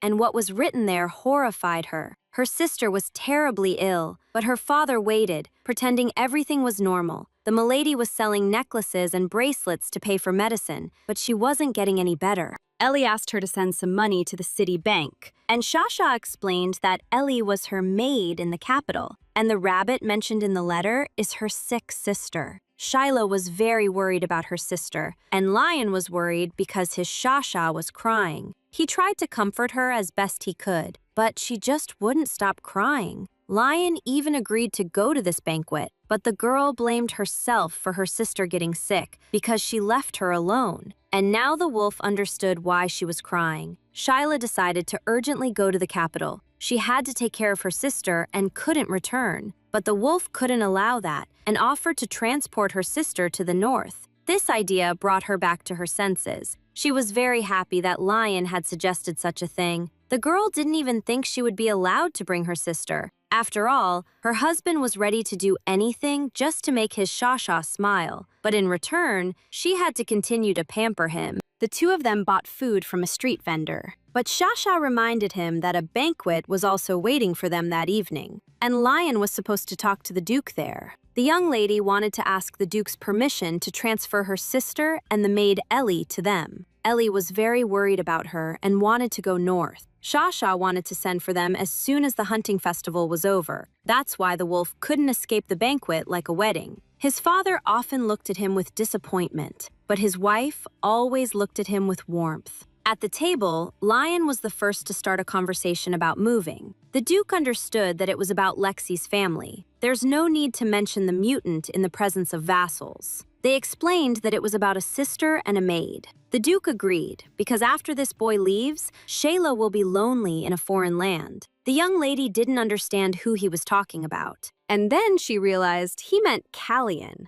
After all, he was soon turning 8, which was the age for receiving the moon's call, and many children in the cold and harsh north died at an early age. And when a child turned 8, he was considered an adult and sent to train and fight to defend the north. This only applied to boys, and it was time for Callian to go to the Hemlock Mountains. Shayla was horrified by this news. She couldn't imagine how a fragile puppy would go off to train and even fight with demons. The Duke couldn't do that to Leon. Shayla hugged him tightly and didn't want to let go, but the wolf knew that he would have to go and become a knight. After all, for the North, this was considered normal. Every man went through this, and besides, it was only for a month. Shasha yelled that he didn't know what demos were because he was even afraid of ghosts. But Leon lied to her. He had never seen ghosts. He just wanted to sleep with her. He asked her not to worry about him, because in reality, he was very brave,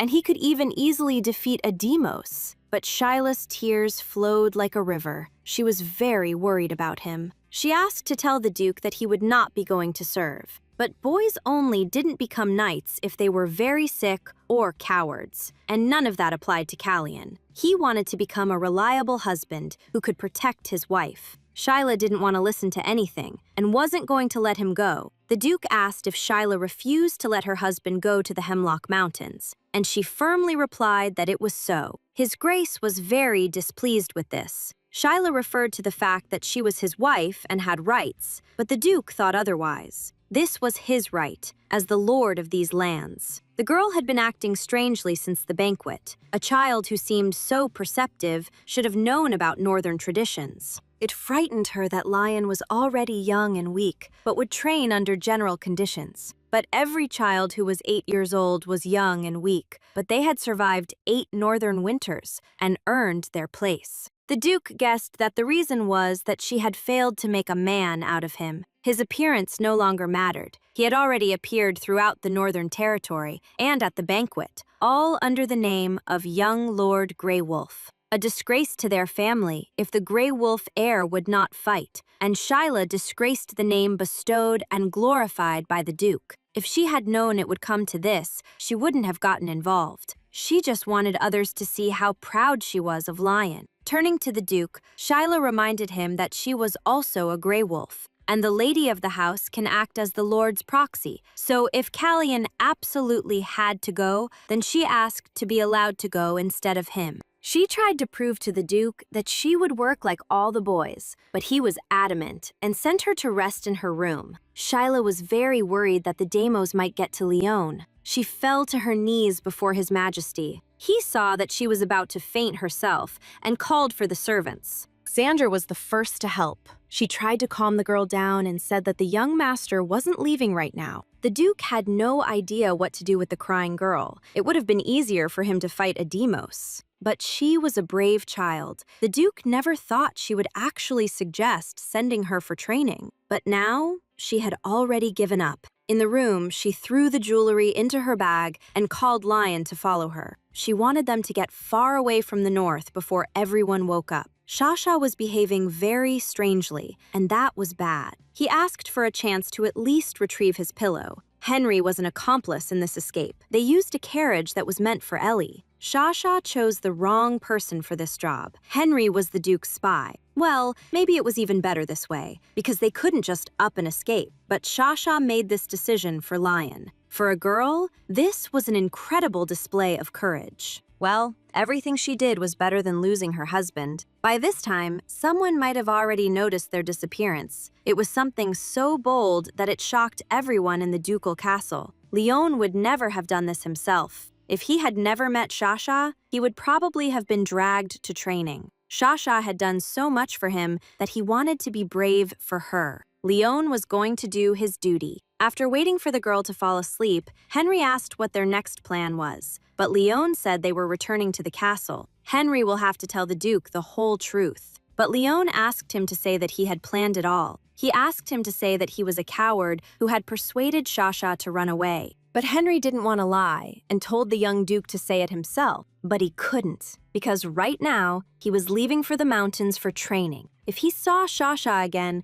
his resolve might weaken. So he decided to leave a day earlier, to return a day earlier. Even if she got upset, it was a necessity, and Henry had to ensure the girl's safety, otherwise he would be in trouble. After all, before him was the future ruler of the North. Lion asked Henry for a piece of parchment, and Shasha, even in her sleep, begged him not to leave. Shyla ran down the street looking for the wolf. She was screaming and calling out to him. Suddenly, she saw a small, fluffy ball. The young lady hugged him and told him to come back. They will find a new home and everything will be all right. The girl said she would protect him no matter what. But suddenly, he disappeared again. Shyla woke up in tears, and the wolf was not in her arms again. Sandra heard all her night experiences. The girl got out of bed and started calling for Lion again. Sandra tried her best to calm her down, but the girl was sobbing and saying that she had dragged him with her, that when she opened her eyes, she was back in the ducal castle of the Grey Wolves, as if nothing had happened. Lion had disappeared and only left her a note. In the letter, he confessed his love for her and thanked her for everything she had done for him. But still, he was Grey Wolf. She herself reminded him that a wolf never runs away. Therefore, he would safely return in a month and be the husband she could be proud of. But after this letter, the girl really did get better. Her eyes were completely swollen from tears. Shayla came to the Duke again and said that as a proud Northerner, she wished to see the future of the knightly order, and therefore wanted to visit the training center at least once. His Highness couldn't understand where this girl got so much persistence, because even if his wife Lucia were alive, she wouldn't have acted this way. But he sent her to mind her own business. She came to Henry and asked him to give Lion a pouch without the Duke's knowledge. She had heard that the food at the training center was terrible, and he needed to eat well. The training center was halfway up the mountain. It took 3 days to get there, and even longer if you avoided the patrol. But Shyla didn't care much about that. She just wanted Henry to deliver what she had given him. Then she changed her tune, and with eyes full of sadness, she asked Henry for a favor again. And in the end, Henry agreed to the trip, which took several days. Upon his return, he said that he hadn't been able to see Leon in person, but had heard that he had settled in and was training well. No one there hurt him. Shasha was happy to hear that, but she still felt a little sad. She wanted to send Henry again to deliver more meat. Henry understood that this pair had conspired against him. Shyla was telling herself that she needed to stay strong to meet Leon with a smile when he returned. But her anxiety didn't go away. The term was supposed to be limited to a month, but a strong fire was raging in the snowy mountains. Now the girl understood that bad premonitions never deceive. She had terrible dreams of searching for her wolf in a fire. She was haunted by a nightmare in which the entire north was engulfed in flames. But the fire on the mountain was not a dream at all. She ran to the Duke and begged him to do something, but he didn't know how to deal with this hellish inferno. After all, fire is a natural element and the will of a great god. A mere human could not oppose it. He believed he had no right to send the elite army, meant for territorial defense, there just because his son was there, even though he was his only heir. Shyla was very worried that he might die. But his father believed that Lion had a better chance of survival there than all the others. It was said that the boy, who left in a carriage at night, arrived at the training center by dawn on the same day, which was comparable to the speed of a carrier pigeon. Therefore, worrying about him was pointless. This was the Black Wolf, destined to become the hero of the North. So they decided to wait a little longer. But the maids were discussing that the fire had been raging for several days, and that all the children in the training center had probably died. Hearing these words, she couldn't sit still. If she couldn't save him, she decided it would be better to be in the flames herself. Having turned into a rabbit, she decided to check everything for herself. The little rabbit ran through the flames, and suddenly she saw that the kingdom of Ajara had sent a legion of demons. They noticed Shayla, but thought it was just an animal, and the rabbit ran further and further. The Duke asked where the young lady had been running, but now was not the time for that inquiry. She saw everything with her own eyes. And this forest fire was not the will of the gods. A legion of Aj demons invaded them. Henry was also going to battle, and he promised to definitely bring back the young master. For several months, while she waited for Henry, hope never left her. Among her acquaintances, there was no one more courageous and strong, and only she knew the young master better than he did, so she had no doubt that he would return with Leon. Upon his return, he said that he had also seen the legion of demons, and the young master was most likely crushed by a pile of stones. The training center was burned to the ground, and the outer stone wall that Leon patrolled completely collapsed. But perhaps it was even better that way, because there was nothing more agonizing than being torn to pieces by demons or burning alive. Hearing these words, Shyla fell to her knees. She again saw herself holding a small wolf cub in her arms. And then, the cursed demons reach out their hands to him. They take Leon from her, and he helplessly begged her to save him. Hannah considered her a useless rabbit. She dreamed of her father, who blamed her for everything. Shyla woke up again, covered in sweat. She was very cold, even though it was summer outside. The young lady couldn't believe that Leon had died. She reread his last letter again. Many months had passed, and he had written that he would return in a month. Suddenly, information arrived that all women and children were ordered to leave the ducal castle. The enemy was already at the gates, and they had to flee. But Shyla firmly replied that she would not leave. The Duke was absent, Leon had not yet returned, and as the acting head of the house, she could not abandon the castle and flee. She told Sandra to leave, but Sandra couldn't abandon her. The funeral was held if a body or personal belongings were found. Lion's death was not confirmed. Shyla was supposed to be here in case he returned. After some time, the Duke and his knights returned. She asked if they had found any traces of Lion, but they returned empty-handed again. The knights sacrificed everything in the north to hold the line, but the capitals sent them untrained ignoramuses, and the Duke decided to hire mercenaries from outside. The young lady asked all the knights if they knew anything about the wolf, but no one could tell her anything. The knights no longer wanted to talk about him. He was called the Black Wolf, the savior of the north. But the prophecy and the gods lied. The Black Wolf was dead, and the north could not be saved. Henry was returning to the front because he had no choice. There was almost no one left there, even though last time he came back without an arm. The nightmares didn't stop, neither in sleep nor when awake. The war never ended, Leon didn't return, and there was no word from Henry. The war had already lasted 3 years. And one day, news arrived that Henry had died in battle. He implored one of the knights to give Milady an item. He never parted with it until the very end. Whenever there was a short break, he, as if possessed, sifted through piles of stones, claiming he had to find something. The knight handed Shayla a small package. Unwrapping it, she saw a piece of a leather collar. It was the very same bullhide collar that he had once put around Lion's neck.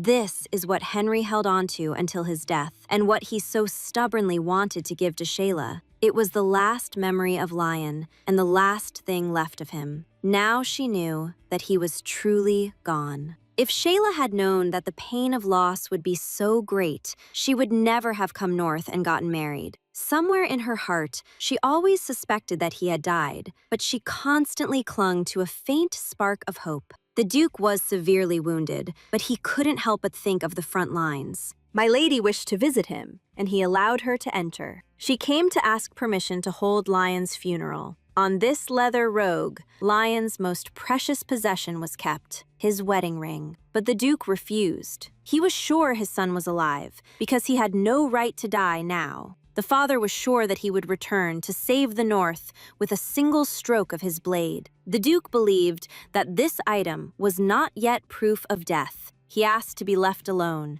as he needed peace. At this time, a guest arrived at the palace. Sandra recognized Lady Blanchy, but she introduced herself as Madame Piggy. She came because she heard that the Duke was not well. She knew how hard it was for Shayla, because just a few years ago, she was also a gray wolf. Blanchy suggested Shayla call her older sister. Her father was ill, and she could not stay in the capital. He never called for her since then, but she decided to stay by his side to help him recover. Blanche, with boundless devotion, cared for the Duke and managed all affairs in his domains. However, the Duke's health only faded, and he spent longer and longer in a deep slumber. And the Duke asked Shyla to arrange a funeral for him. Lion's funeral was modest and private. Shasha asked him not to grieve, so that few people would gather, because there was already much sorrow in the north. And the young Duke's wife threw the remains of his collar into the fire. So she said goodbye to her dear wolf cub. She hoped that he was now frolicking carefree in the hemlock valleys. She asked him not to cry or be sad, because they would all see each other anyway. Shyla returned to her room. She went out onto the balcony. Blanchy was straightening the curtains in the Duke's room at this time. Suddenly, Shyla heard someone enter the room. 2 unfamiliar men said that she was going with them.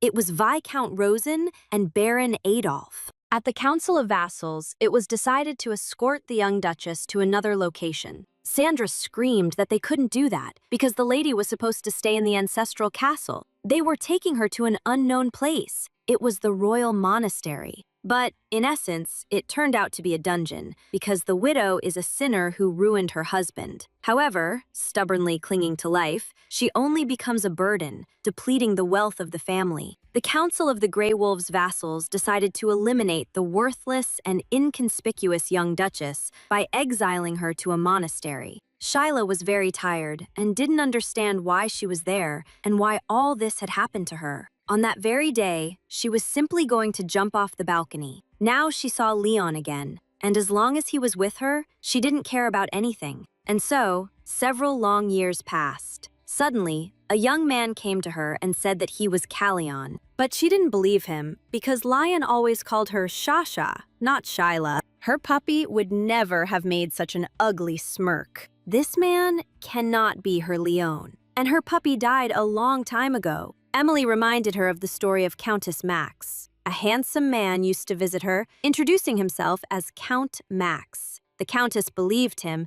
and recently she passed away after drinking poisoned tea. Shayla was in the same situation, and she wouldn't want to hear such news about her. Shayla decided she wouldn't give anything to some scoundrel who dared to pretend to be her lion, and wrote her last will. The imposters wouldn't give up. New fakes kept appearing, calling themselves Callion. But the more she spoke, the more precisely they adjusted their words and actions. It was a mistake from the very beginning to deal with them at all, but she still clung to the faint hope that one of them would turn out to be the real Leon. But she had almost nothing left to lose, and in her will, she asked that at the right time, all her belongings and assets be gathered and burned in the town square, and whatever didn't burn be given to the orphanage. In monastic isolation, she was cut off from any outside information. Amidst this chaos, all she could do was simply endure. And when she came to her senses, she was already standing at the gallows. The crowd chanted for her to be finished off quickly. Shyla couldn't understand what they were saying, or why she had been brought here. The crowd was saying that she was the cause of the duchy's collapse, which is why they called her a shameless rabbit. Not only did she ruin her husband, but she was also a harlot. The accusation against Shyla Greywolf began to be read. Having committed adultery with a single man while being a widow, she was guilty of no small sin. Not only did she betray her husband, she stole his inheritance and stained the honor of both families, and also brought a curse upon Duke Greywolf, leading him to his demise. But she was confined to a monastery and could do nothing wrong. For these deeds, she was sentenced to death. To accept such a death surely meant the sin of not protecting Hannah, Lion, and her sister. But what she was accused of were not her crimes. When only a few seconds remained until the execution of the sentence, someone shouted to immediately stop the process. Someone shouted that the Black Wolf had returned. One of the knights proclaimed that before them stood the direct heir of Duke Greywolf,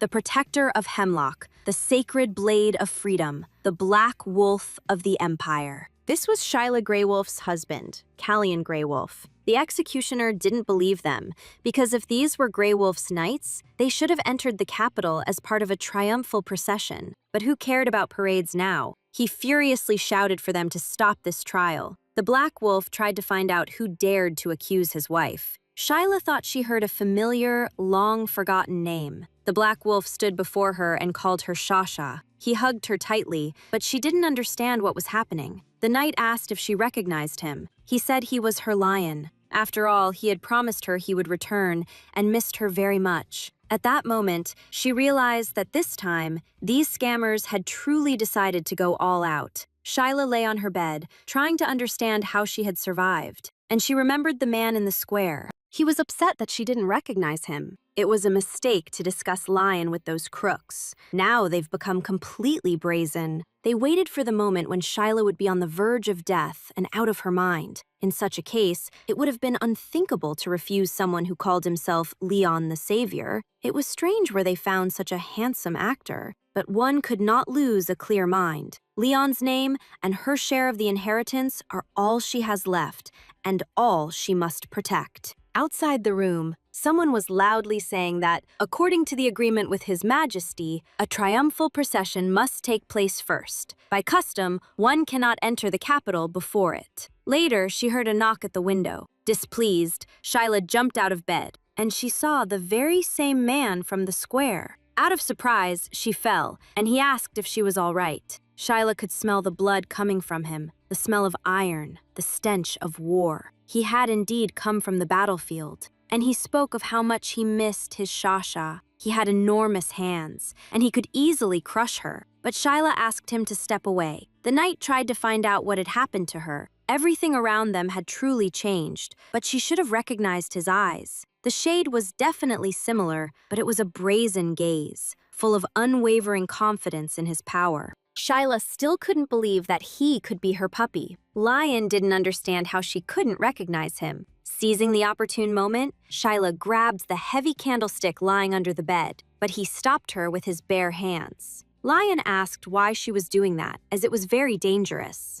Until now, every time she met imposters, she would get angry and drive them away, ignore and avoid them. This man was impersonating Lion with such audacity. If things didn't go his way, he could easily finish her off. Shyla addressed him by name and said that he was now her husband. But first, he suggested they just talk and discuss many things. First, he looked around the room she was in. He was outraged that his Shasha had been placed in such terrible conditions. Shyla felt as if she was watching a one-act play. This actor is about to take over the Grey Wolf family and become a powerful ruler of the North. If everyone believes he is the rightful duke, then that will be the truth. Shyla asked him to get off the bed. He did it immediately, but then remembered that they used to even sleep together sometimes. Lion asked if that was how she wanted to see him, because she had said that she didn't like overly muscular bodies, and he had toned down a bit. Perhaps that was his basic build, but he wouldn't become more graceful. Shayla remembered that conversation where she told her puppy that she didn't like bodybuilders. Lion said that he had written her many letters, but she had never replied to him. The girl quietly said that she hadn't received anything. If he really is her husband, then he must have a lot of questions for her. After all, he met his wife after 15 years, and she immediately appeared in court for adultery. Perhaps he should have asked about the other man, and whether there was any adultery at all. He looked at her and realized that he seemed like a stranger to her. Lion apologized for scaring her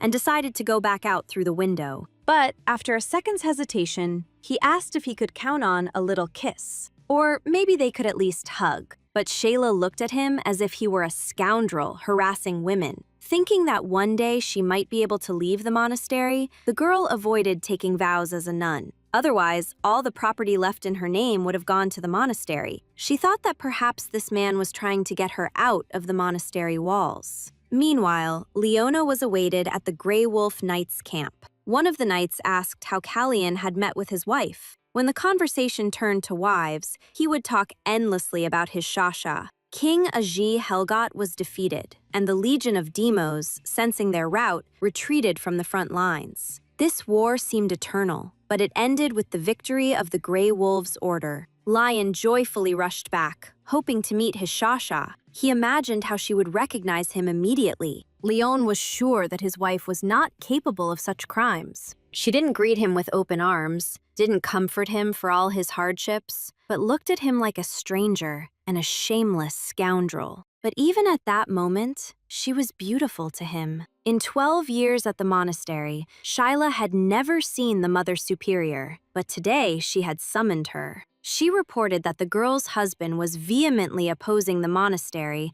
and the High Temple due to the conditions of her confinement. During all this time, the girl hadn't even had the opportunity to contact anyone outside. She couldn't learn anything about what interested her. She wanted to know how the war had ended, if Duke Grey Wolf had recovered from his illness, if Count Lexi still lived as dishonorably, and if her sister was still imprisoned in the basement. In essence, she didn't even know what was happening with her trial, and even less did she know what some swindler, impersonating her husband, was doing. It turns out he burst into the monastery in army boots, grabbed the abbess by the collar, and started threatening her. He even threatened to immediately expel the nuns. Shyla decided it was time for extreme measures and said she wanted to become a nun. But she strongly wanted the girl to first understand the situation they were in, because Lord Grey Wolf had defied the sacred decree and entered the capital with his knights, interrupting the court. His army had pushed back the demonic legion. He possessed the most powerful military force in the empire. No one could stop him. The Grey Wolf Knights, who had arrived from the distant north, intermingled with foreign mercenaries, were heroes, but at the same time,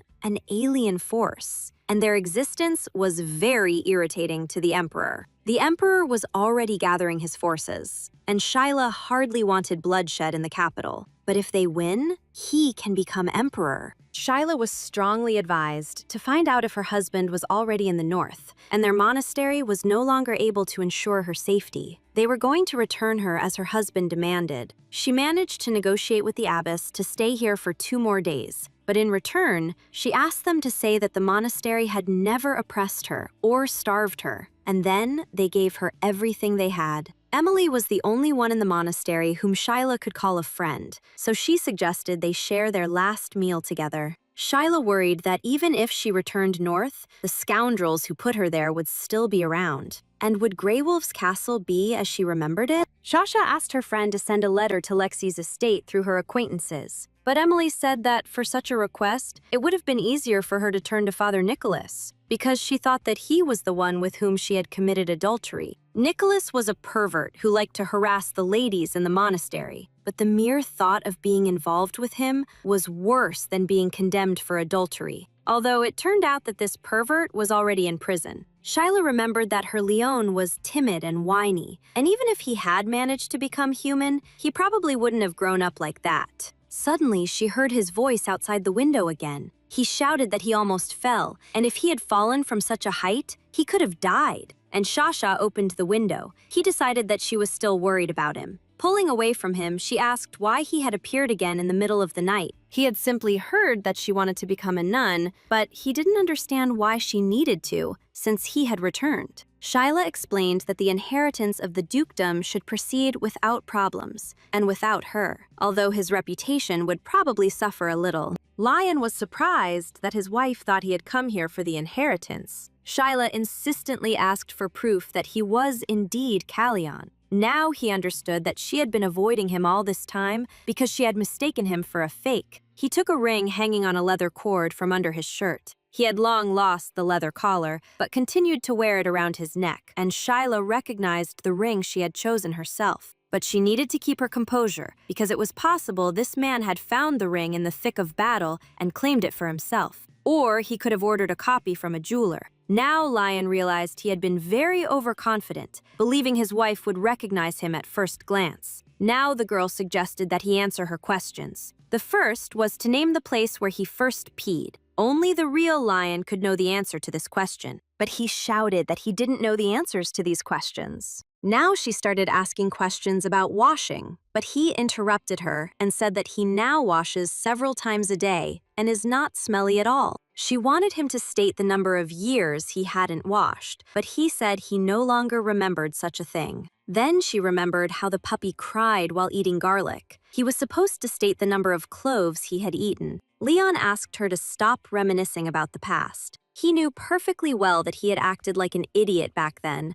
only causing Shasha suffering and being of no use to her. But now, everything was different, and he would never make her suffer again. Memories of those priceless moments from the past still kept the girl in this world. She asked him never to insult the Leon of her childhood again, because for her, he was the most reliable and honest husband in the world. Shyla asked to be shown one favor. She asked to get Father Nicholas out of prison. After all, they didn't commit adultery or anything like that. He was unfairly dragged into all of this because of her. If Shayla had grown fond of the monastery, he was ready to build one for her in the north. But no matter what, he offered the girl to return north together. The guy kept trying to touch her anyway, but she couldn't stand it. She already thought she would be imprisoned in that monastery, but she managed to escape quite easily. While that imposter thought he would meet her in 2 days, she decided to escape now. And she ordered the coachman to take her to Lexi County, to her sister.